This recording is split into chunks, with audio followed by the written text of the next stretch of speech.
Welcome to the Game Changer podcast, where we fuel the youth sports journey by bringing the experts and the stories straight to you. This is episode 2. I'm Ben McFarlane, and this week Belinda and I sat down with Craig Harrison. Now, Dr. Craig Harrison is really the go-to guy in terms of athlete development within New Zealand, but he's also a really well-known global name. Craig has worked at High Performance Sport New Zealand for a long time running their youth programs. He has the Athlete Development Project, which is a side project that he runs on his own. He mentors a lot of coaches and athletes around the country, and then does a whole lot of research within this area as well. He has an absolute wealth of knowledge, and we had a great chat with him for just over an hour. In this podcast, you're going to see what or hear what really matters within athlete development. What are the things, that are the boxes that you need to tick to help your athlete? Craig's big thing at the moment is environment, and he's actually writing a book around sporting environments and youth sporting environments that'll come out later in the year. So we dig into environments and what you need to create within home environments, within sporting environments, and if you're choosing an environment for your athlete, what other things you need to look at. We look a little bit at locus of control and then dive into a little bit of home life and what he's noticed from athletes and their families in terms of some of the habits and the values that they've instilled within those home environments that have really worked to create successful and balanced athletes. It's a great chat. We hope you enjoy it. Here it is. Today we are joined by Dr. Craig Harrison. Welcome to the show, Craig. Kia ora. Thanks for having me. Oh, thank you for being here. Hey, straight off the bat, what do the words the game changer mean to you? Can you share a specific event or person in your life that has been a game changer for you?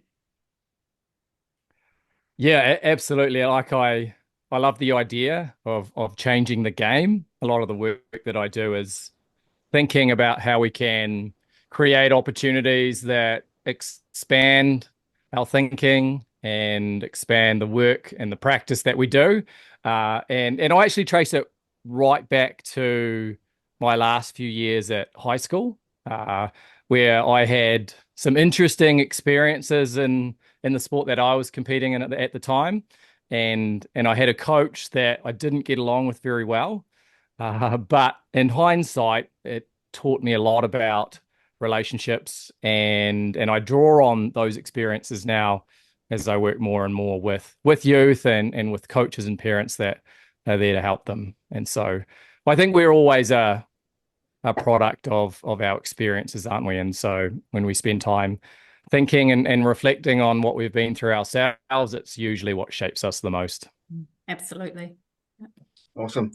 Hey, what was the young Craig like? Obviously, you're just talking about you've had this high school moment in a sport. Before that, let's go back to young Craig Harrison. Were you the Kiwi kid playing lots of sports, or were you like the one who had a sport in mind that was just your number one from a young age?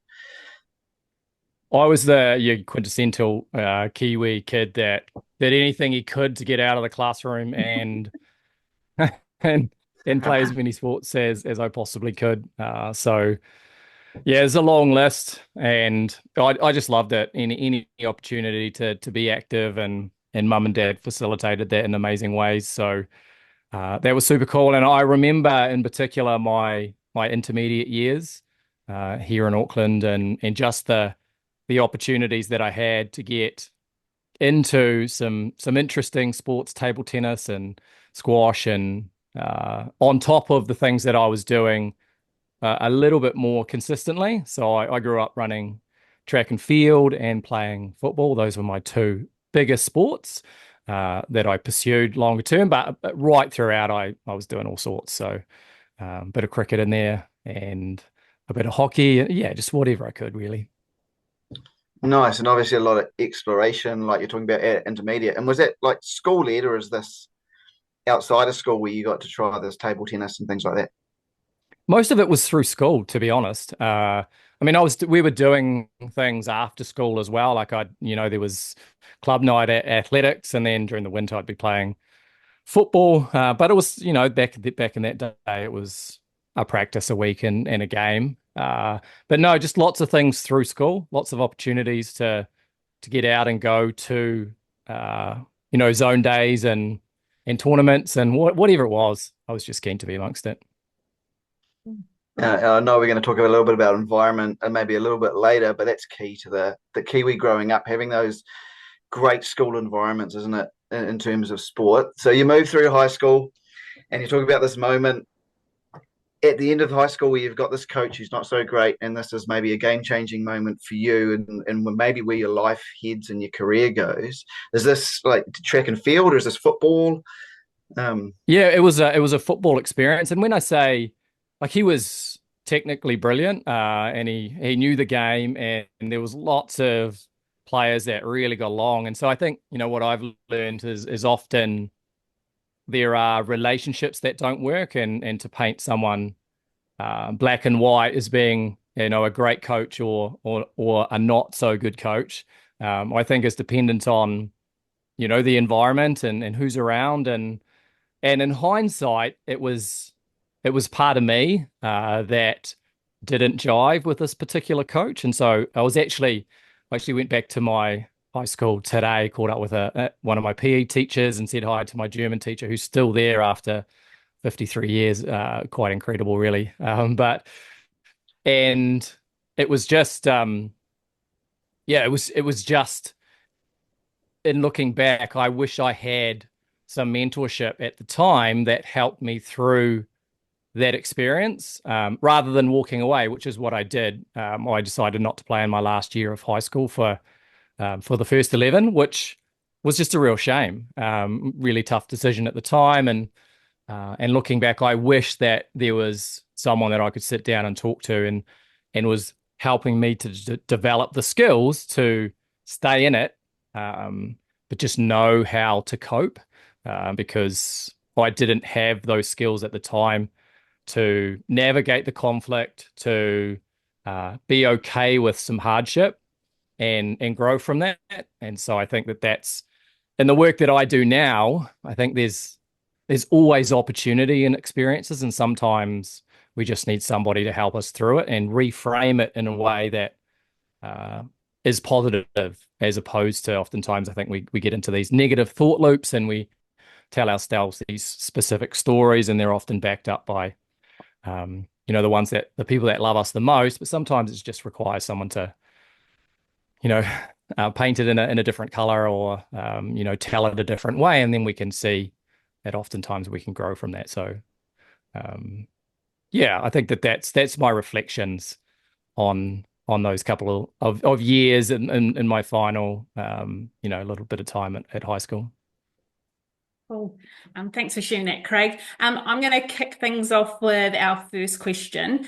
What are some of the biggest misconception that coaches and parents have around youth athlete development? I think oftentimes we're very good at living in the moment, and so I think one of the big ideas is to understand where performance comes from and how to continue to evolve that over time. And it's a really hard piece to understand unless you've seen the whole journey, you've been involved in the pursuit, you've lived with an ex-professional athlete, which in my case, I saw everything. And so you kind of understand that there are lots of moving parts, and that oftentimes we need to live in some of that uncertainty and be patient. I think there's a misconception around how quickly things can happen, and also that just because you might be showing some talent at a particular age, that's going to continue over time. And we just know that that's not the case. And so that perspective, I think, is really important, just so that we can support our young people and understand that it's a bumpy road, and you never quite know where it's going to lead. and there's so many different parts to it as well, right? There's those parts that are easy to see in terms of maybe speed or skill or strength, but then there's all that.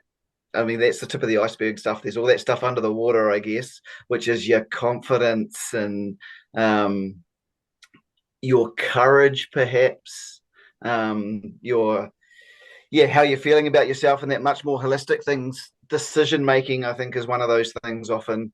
Um, and coming from my football background, we always worked on about 2 to 2.5 years with decision making, and we knew if we could get a kid and sort of gamify a lot of our practices so that they could see a lot of patterns and that which were inherent in the game.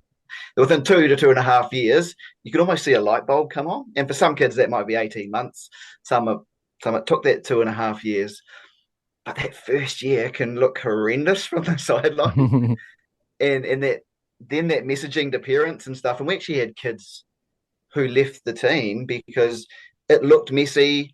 And the outcome probably didn't look great as well. But as coaches, you can see that it's progressing. And the next year was fantastic, but you have kids who leave, right? And so sometimes I think what you're saying, that time sticking it out, things do change. Yeah, I remember so I ran a program up here at AUT Millennium, and the premise of that program was to provide the physical and the mental skills. So it was sort of a holistic wraparound. So we'd get kids between the ages of 8 and into high school coming in, and what we tried to do was to ensure that they were having opportunity around all of the skills that we knew were going to be important. Uh, and throughout my time there, we stayed up with the latest research around skill acquisition. And one of the things that we learned was variability is really, really important. And so when you're learning to be fast or strong, to control movement, which is really sort of an underpinning foundation of sports specific skill, then what we wanted was to expose our younger and particularly the younger cohort of kids to as many different movement opportunities as we could. So you could think about that as the play lots of sports mentality. And what that does is it actually provides the young person with an opportunity to get a really diverse range of movement skills so that when they strike a particular problem on the football field or on the netball court, then they can solve that problem by drawing on all of those, a million and one different movement experiences in their past. But the thing is that when you give kids great variability, it looks messy. And so parents were no longer seeing kids in lines. We weren't repping out the same thing over and over again because we wanted to get this variability. And we soon realized that was uncomfortable. And just because that, we were challenging a narrative that had been embedded in sport and in learning, and it still is to a large degree. And when something's different and it butts heads against what is normal, then that's uncomfortable. And so we had to do a lot of education, and the strategy was for the coaches to coach and for me to sit on the side and actually narrate what we were doing and why the parents were seeing specific things. And that just taught me a lot around we have to take all of the stakeholders. In this case, we've got to take the parents on the journey as well, because they are one piece of the experience and to a large degree a really influential piece, particularly in those formative years. And that was great. Like we could, once they understood enough of the science, and we kept it pretty simple, then when they saw what we referred to as deliberate play, then they were much more comfortable about, letting their kids do what we were asking or do what we were setting up in the environment. Yeah, absolutely. And so if you're standing on the sideline now, like we've got parents listening, what would you say to them? And some of these parents will have coaches who are still lining up their kids. And you can understand why, if someone like you said who hasn't maybe had experience and been through that whole youth journey, and they like to have control. If you've got kids in lines, it gives you control where you feel like you have control, but there's no decision making happening. There's no finding and exploiting space, which is a massive part of a lot of our team sports. What is that message that you're standing there telling the parents on the sideline? Well, everything rises out of awareness. And so the best thing that we can do as parents is to seek understanding, to seek more of the knowledge that allows better decision making. And so when we can come from greater perspective, then we can see things in shades of gray as opposed to black and white, and we can be a little bit more understanding of where coaches are coming from, where other players are coming from, where other parents are coming from. But none of this is easy, because if you've decided that something is important to you as a parent and you're not seeing it in the environment, then you've got two choices, the way I see it. The first is you leave the environment and you go and find an environment that is aligned to what it is that you believe is important. And whenever I work with parents, I talk about setting the family unit up the same as what you do in a small business or an organization. Like there should be some values, there should be some things that guide the behaviors and the things that you believe are important. And then you can go out into the world and, like I said, the first option is to find environments that align to the things that are important to you. Um, and then the alternative is to take a stance, or to hold a belief that there's opportunity in every experience. And so if you're seeing something that you don't want to see, then it's the conversation that you facilitate with your kids, around the dinner table on Monday night, where if through asking really good questions, you can actually create more insight, more understanding, and you can empower your kids. And over time, they will have that greater awareness, and so they can make decisions based on what they're looking for. But as I said, like none of it is easy, because sport, like everything else in life, like you'll get a coach that will believe in particular things and they will coach a particular way. And you just have to make a decision is this the place I want to be? Or do we go and look for something else? Have you noticed being, say, taking kids at a younger age and being with them for a long time and being able to see kids who are successful long term, and let's say they're reaching their goals in a sporting sense, and looking at their home life, are you able to see anything that marries up in terms of values that those certain families of the successful kids did have in place, or any habits that those families did? Yeah, it's such an interesting question. This was literally something I asked one of my guests in a recent episode on my podcast. Funny. um, and as I'm asking it, I'm going, I know you're going to struggle to answer this, but anyway, I'm keen to hear what you've got to say. And so, like, where I go to first is this idea of support before challenge. Yep. So that is an overarching principle that I think is really, really important. So support being unconditional regard or unconditional love. So regardless of what happens out there on Saturday, then my love and support for you won't change. And yet in sport, what you often see is, whether it's intentional or not, there is conditions on that love and support. And so it's like, I was working with a young BMXer, and he was struggling with some performance anxiety and just falling out of love with riding his bike a little bit. And I just went along and watched what was going on in the environment. And what would happen is he would finish a race, and then he'd lift his visor on his helmet, and the first person he'd look for is his dad, because he knew that he was going to get information from his dad, and what he wanted was he wanted that affirmation, like he wanted to know that he mattered. Um, and oftentimes, if he didn't perform to what his dad thought he had the potential to perform, then, like I said, intentional or not, he didn't get what he was looking for, and that's like fundamentally something that kids are going to struggle with. So they're always going to be searching for that love and support, and often they're going to follow what it is that their parents believe. And so if parents believe in winning and outcomes and podiums, then that's what the kids are going to go after, because we are a product of our experiences until we can start exploring that in adolescence. But up until early adolescence, we pretty much are products of our parents, or products of the unit that we come from.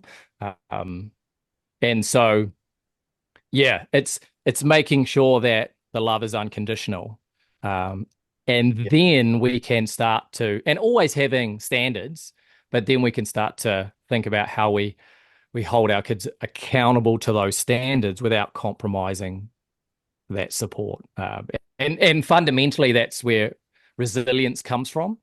So I talk, resilience comes up all the time. And there was a neuroscience educator on my podcast a long time ago, and she gave me a definition that I loved. And that was moments of tolerable stress within an environment of safety.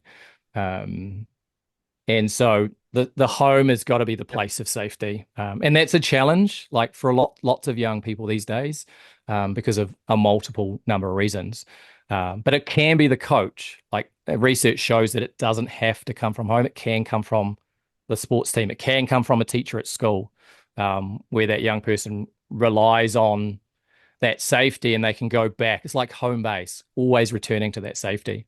And when they have that, then our job is to kind of push the boat out just a little bit outside their comfort zone, give them an opportunity to try that, but always with open arms, of that, having that place of safety. And then if they succeed, then we push the boat out a little bit more, and a little bit more. And over time, that's how we build resilience. And so managing that, and as teachers, it's the scaffolding idea, like whatever it is that we're trying to teach. And so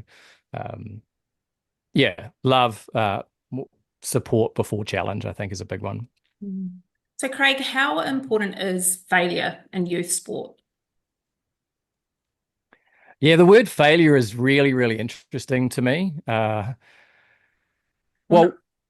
yeah, if we think about learning, so let me unpack it a little bit. If we think about learning, then like true learning is trying something and it not working, and then trying something else. It's like experimenting, one after the other. Like we're constantly running little experiments. So my analogy is the skate park, which I draw on all the time. And so skaters will go out there and they will try a trick, and they'll fail, and then they'll try it again, and they'll try it again, and you'll try it again. But the narrative is not failure. The narrative is I'm getting after something that I'm interested in. And so the idea of failure for me, like, is critical. I just don't think we should talk about it. Yeah. I think we should talk about something else. And it's not failure, because no one wants to fail. Like, I don't want to fail. It's good. Just hold, like, words hold stories, and I think we can just tell a better story. Totally, words are incredibly powerful. Well, I've heard this in schools with teachers, and I've heard it with coaches as well. They stand in front of a group of kids and they go, "I want you to fail," and you literally see the kids' eyes go, "What? Thought we were here to try and win," and they don't get it, because they're in a completely different age group, and it just sort of goes over their head, and they just hear the word fail.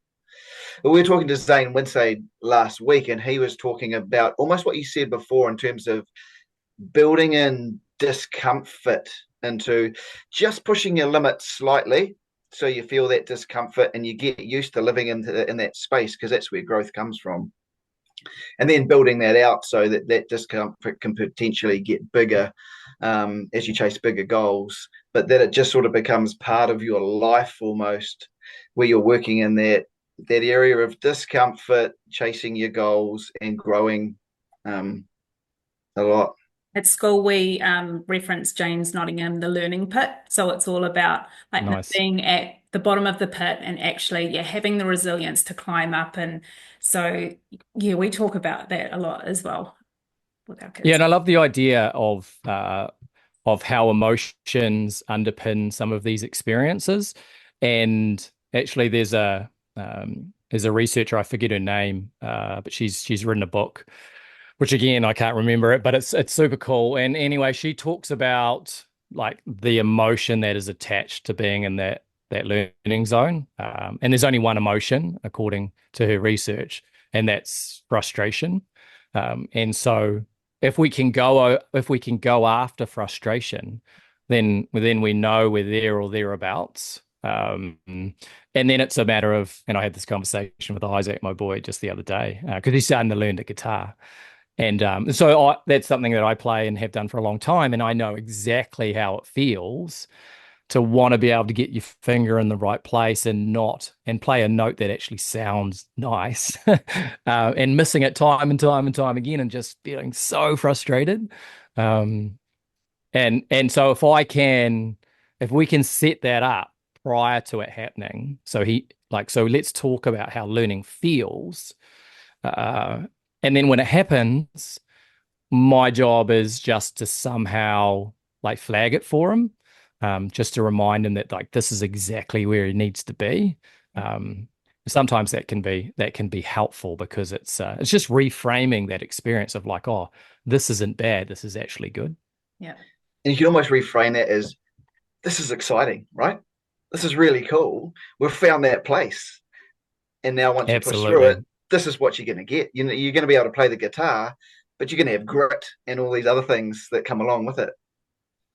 Yeah, absolutely. And we can do that. I mean, the physiology of some of these, you know, of what we label as being negative emotions are actually exactly the same as what we label as a positive emotion. So anxiety and excitement, same physiological experience, just different words to associate to different meanings. And so, yeah, we can do that work. But like anything, it's a skill and it takes time, and you've got to practice it. And in youth sport, we don't really talk about that much. And I think that we need to do it a lot more. Yeah, 100%. Hey, you mentioned the skate park 3 or 4 times.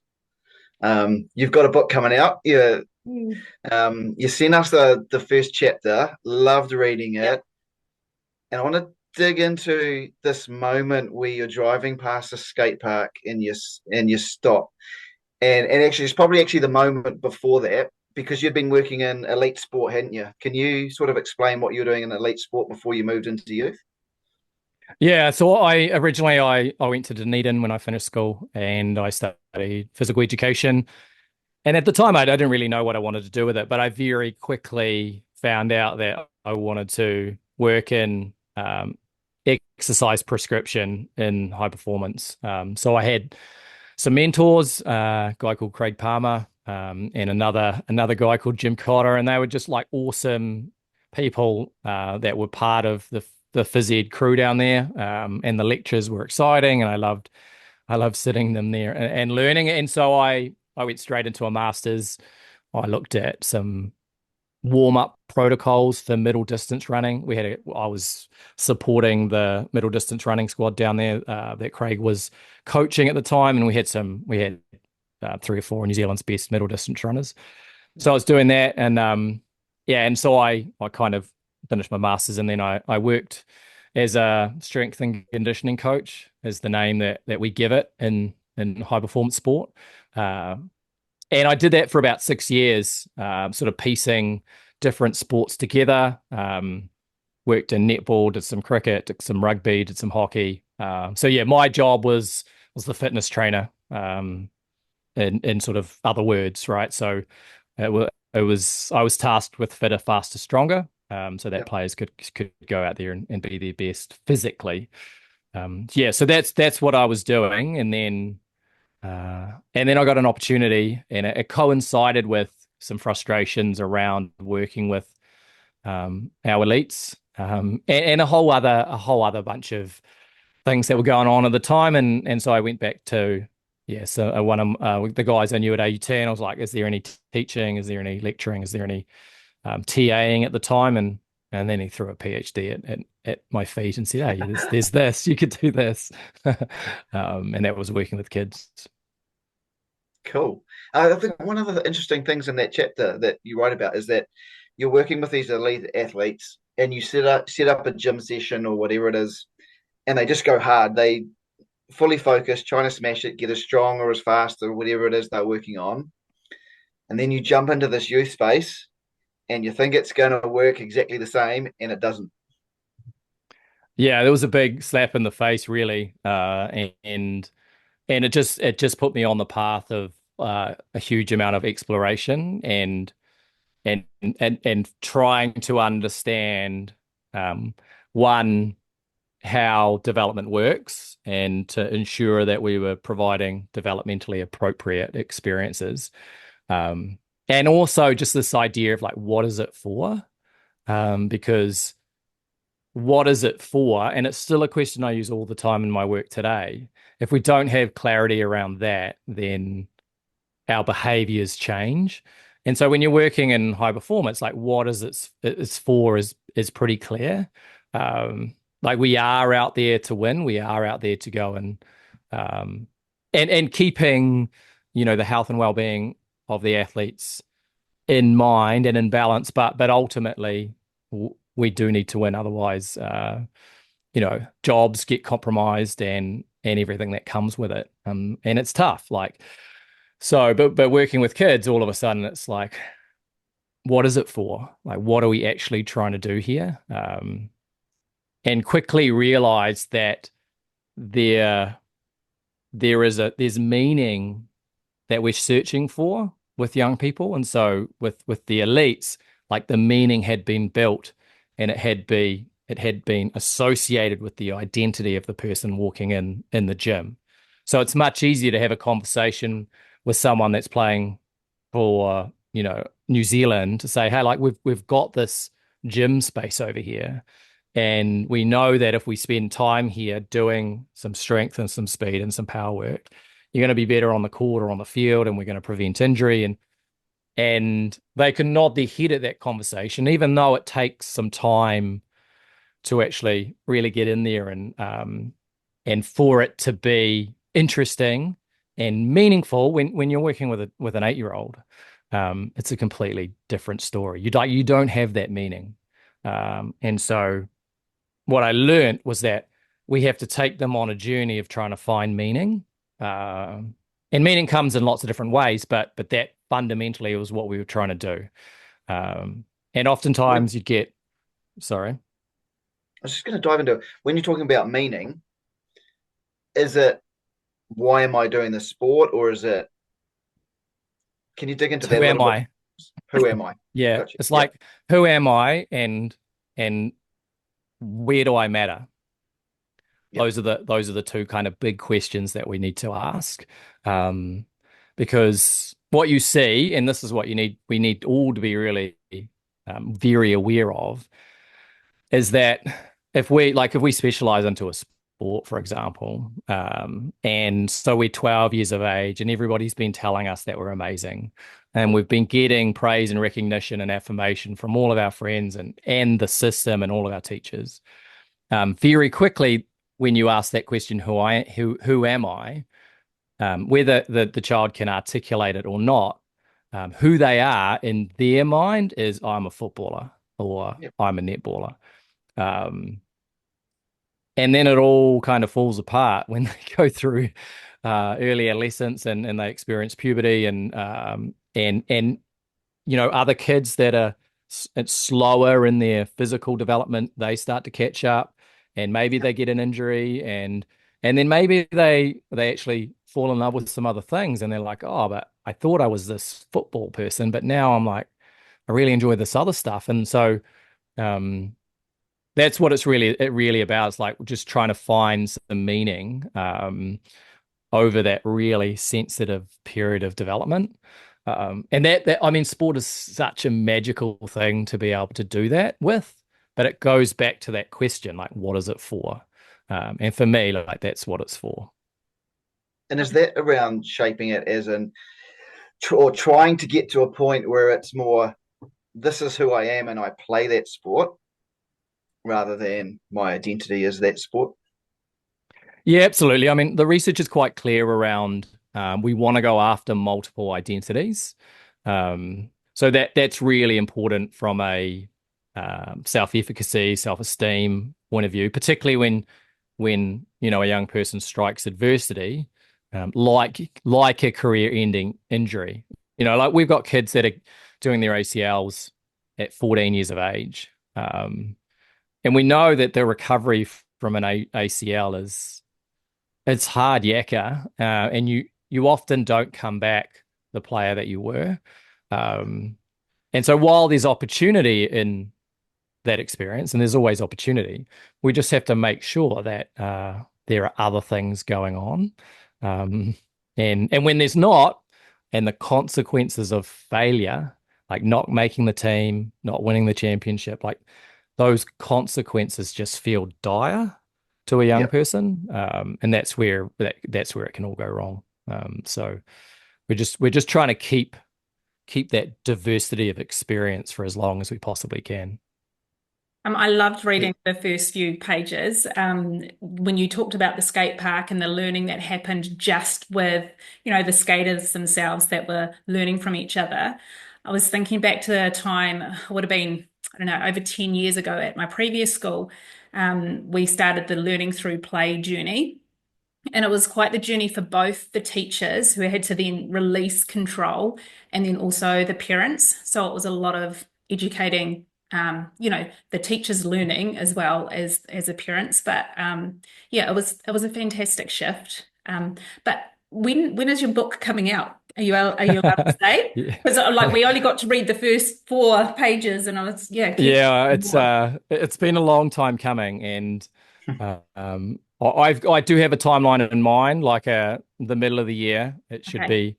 It should be well and truly available, both in an online version and also in hard copy. So that's the deadline I've given myself, and I'm trying my best to stick to it because, as I said, it's been a long time coming, and it'd be nice to get that one off the books and move on. So July, July.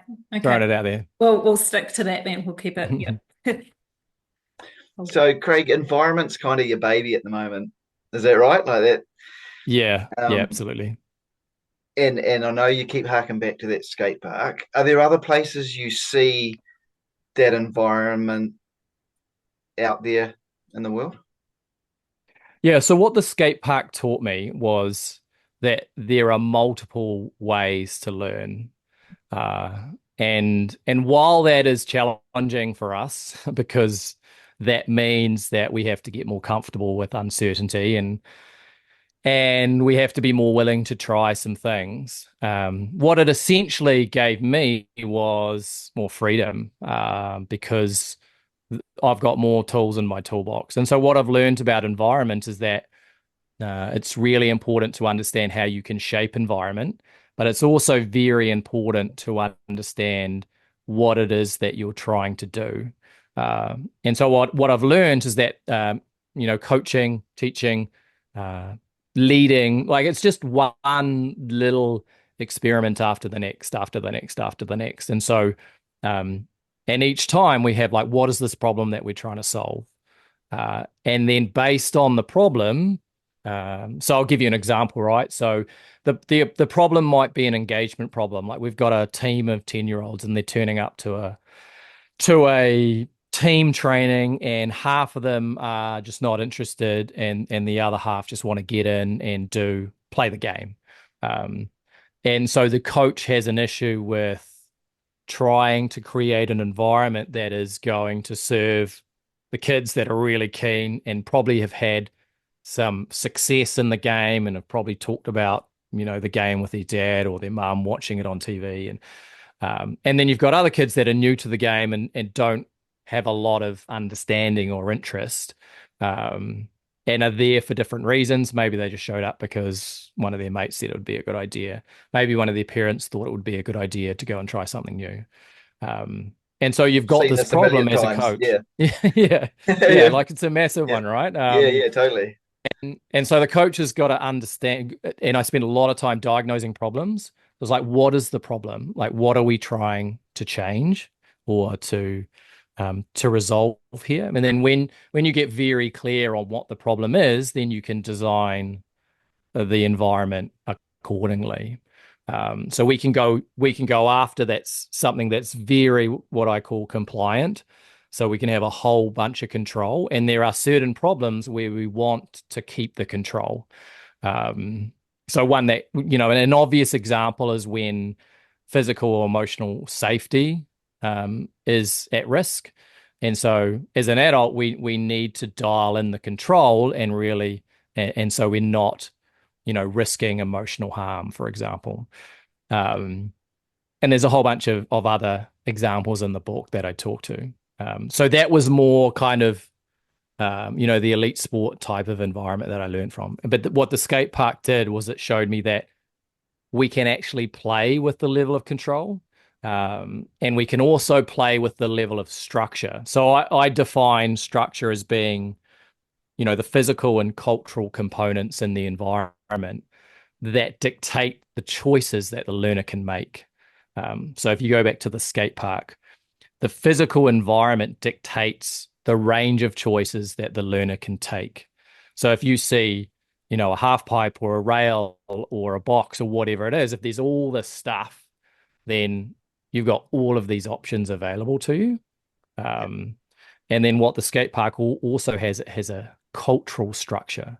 So as soon as you walk in there, there's a way of being. Like there are things that are done certain ways. Um, and so and the climbing environment's an interesting one. And there's this thing called the almost. So it's in climbing culture. If you're trying a new move and you almost get it, uh, Okay. then the applause is usually um, bigger than when you actually make it for the first time. So, and that's just something that has, and I'm not sure whether that was an intentional piece or whether it's just happened over time organically.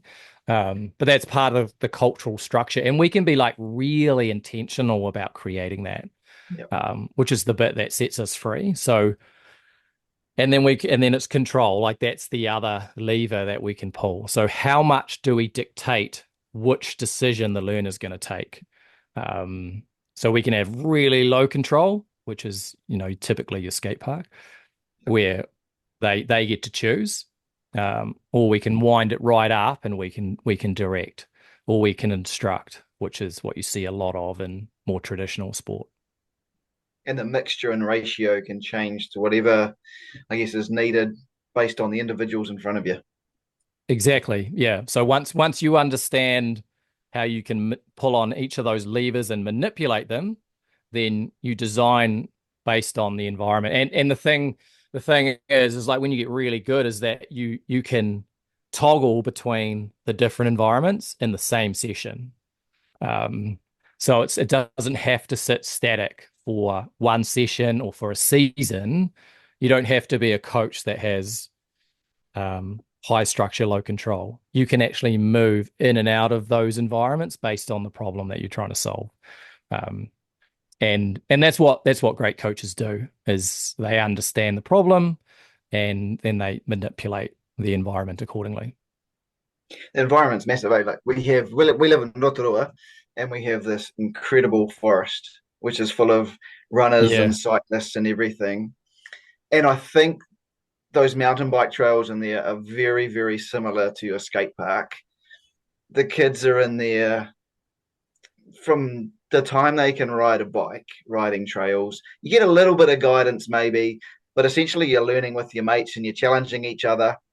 And if you look at last weekend, they had the mountain bike nationals, cross country and downhill. And if you look at the top three results, there's someone from Rotorua, I think, in every age group in the top three, and often there are multiple ones.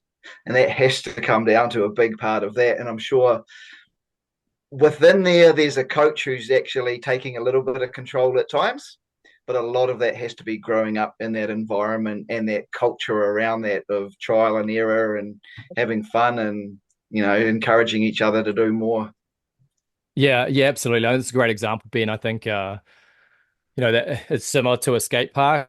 And then another one, I spent a bit of time with snow sports, and they're on an interesting journey where they've come from a similar environment where the control was really low. But now what you see is very specific events at the X Games and the Olympics.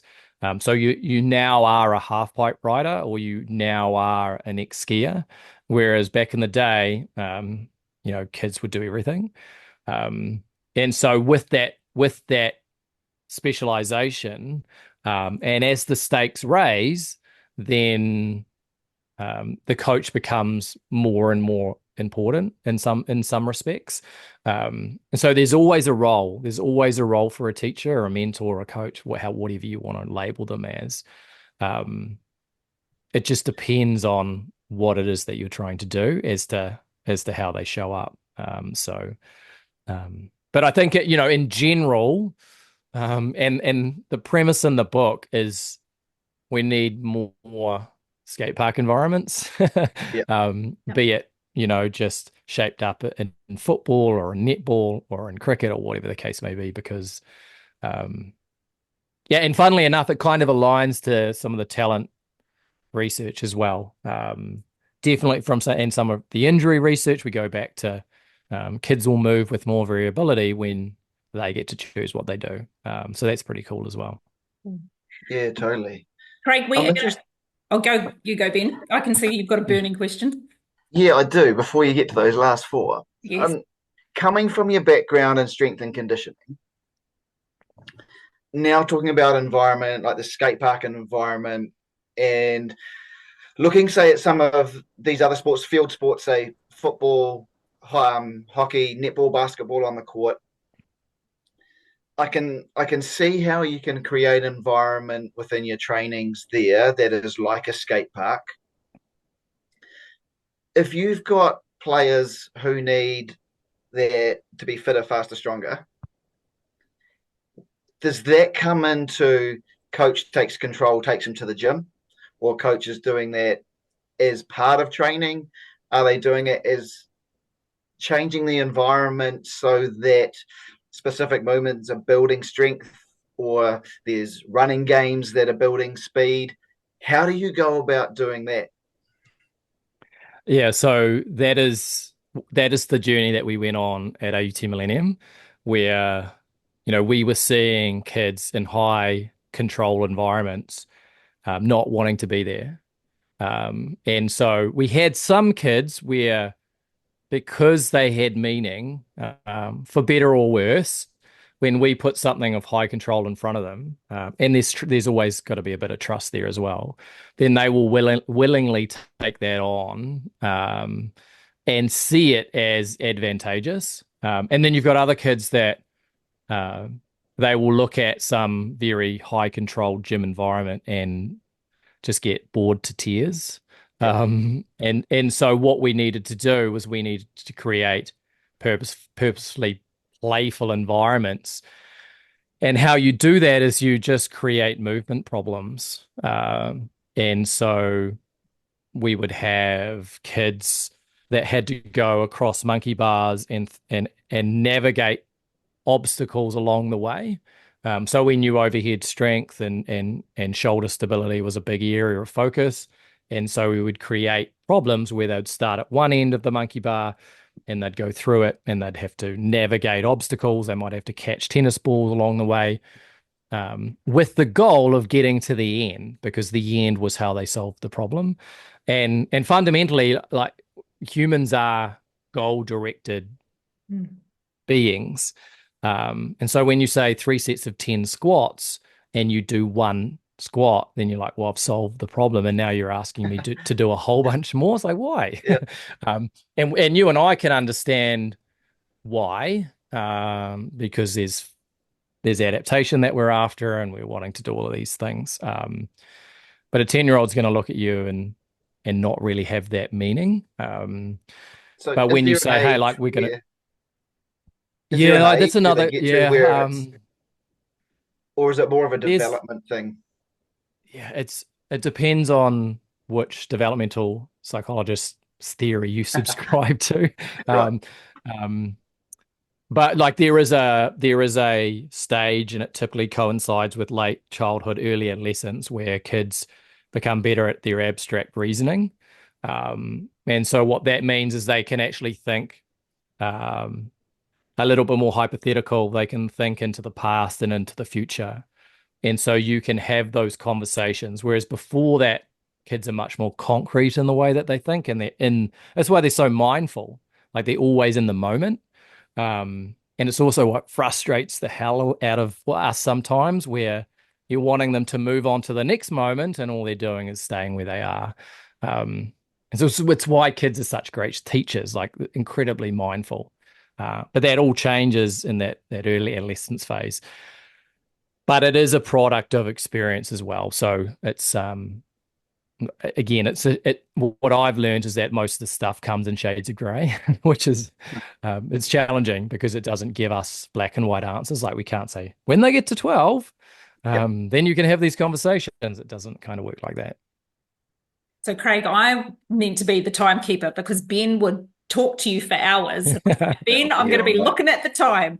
But I can see him as like, oh. So we're just going to wrap up with four questions. One of them is, what's one message that you'd like to leave with parents who are wanting to support their child's like sporting journey? Oh, I'm gonna have a shameless plug now and tell them to all listen to my podcast. No, brilliant. Great. um, Do it. Do it. and That's going to be your answer to all four questions, eh? yeah, all But the to all be the answers. fair, like it wasn't till like obviously Ben's known you and all the rest of it, and I'm very much a novice when it comes to all these things. But yeah, so then I was like, oh, I was saying to Ben, did you know he's got a podcast and he's got all these things? And Ben was rolling his eyes at me, going, yes, yes, I know. So yes, you plug your podcast. Yep. Yeah. I mean, the principle that sits underneath that is a one of awareness. And awareness is really powerful. And so, when I work with parents, oftentimes, and and there's empathy too that I always go into these conversations with. But fundamentally, when you ask a parent, like, what do you want for your child? The answer is almost the same, like regardless of who you speak to. Um, and that is, like I want them to have an enjoyable experience. I want them to be looked after. I want them um, to try new things and to grow and to be a good human. Like those are the things. Yep. Um, and so when we start to talk to those ideas, um, and when we show parents what that looks like, then everything opens up. Like it's like the aperture on that camera just opens up, and they can see things that they hadn't otherwise seen before. Um, and that's the beautiful thing about learning and going into things with a curious mind. So that would be my message: is it's just wonder why more. Like it's like the 4-year-old walking to kindy that sees the bug on the leaf and goes, Dad, stop, look at, like, did you see this amazing thing? And all I was worried about was whether I was going to get them to kindy on time so I could get to the meeting. Like that's the thing, is we just have to be we create time to wonder why a little bit more. Yeah. I like that. I like that. Hey, if I ask a question and you're not allowed to plug your podcast, the question would be if you could give one piece of advice to every youth athlete, what would that one piece of advice be? Find a great mentor. Mm. Yeah, someone that's not that doesn't have an agenda. So that's not a parent, that's not their coach. It might be a coach, but not their current coach. It could be a teacher. I think teachers could really play a powerful role in this. Someone that comes with uh, enough understanding, but that it doesn't need to be huge around sport, but someone that just is there for them, can hold up a mirror, can ask good questions, can give them the time to to unload all of their troubles. I remember we were talking about some mental health stuff a little while about with my auntie, and we all know New Zealand Yeah. doesn't have particular good statistics around Yep. this. Mm. And she said to me, Craig, like back in my day, you guys used to come home and I was always there with the Milo, um, and just to listen.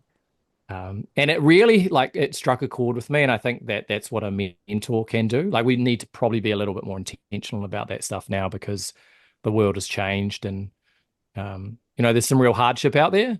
But if we Absolutely. could do that, if you can go and find someone that is prepared just to listen and to sit, and to reframe, to find the possibility and the potential in some of the hard stuff too, then I think that's really powerful. Absolutely. Like, the world's a completely different place now, and no one has time. No one's at home often when the kids get home. I Yeah, think one of that's the right. greatest things for my family is my parents moved back from Canada and they're retired and they live just around the corner from my kids at high school. They're not there all the time, but they wish they were. They go there. It's just the same thing. There's a Milo and there's a cheese toasty, and they sit down and they're not allowed to bring phones out and they just talk about their day with Yeah. my parents, and it's wonderful for them and it's so healthy. Um, Mm. it's a point that I haven't really heard a lot of people talk about, having a mentor, someone who's outside of that sport, but that has your best interest, is a good listener, and maybe will help, like you say, reframe it. And sometimes I think too, ask those hard questions.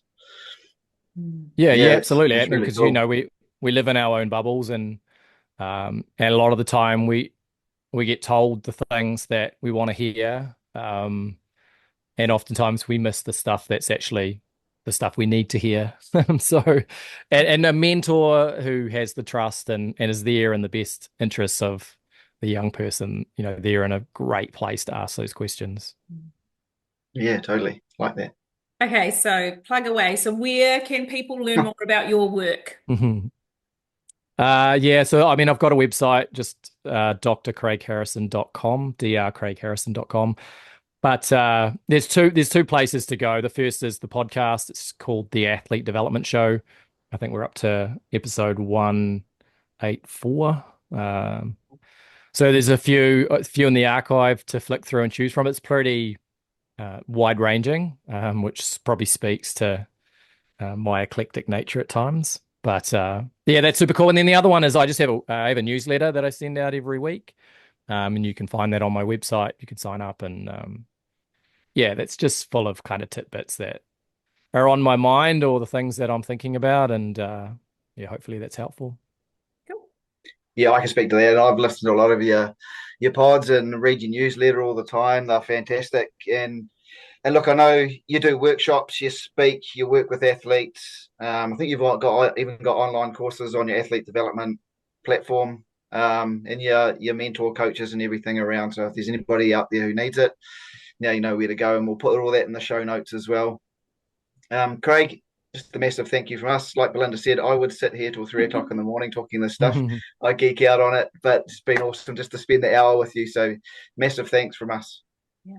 Kia Cool. ora, I appreciate you having me on, and it's always good to share a few stories and talk to some like-minded people that want to create great environments for young people. Cool. All right. Thanks, Craig. Thanks for listening to that. I definitely got a lot out of that chat with Craig. I could have sat there all night talking to him. If you want any more of information from Craig, we have put his websites and all of his information in the details below. Follow the links, and you'll find him. If you'd love to subscribe to this podcast, to our Friday Fuel newsletter, we would absolutely love it.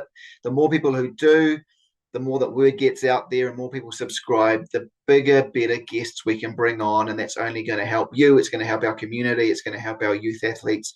And that's what we're all here for. Thank you again for listening. Have a great week. Can't wait to bring you the next one.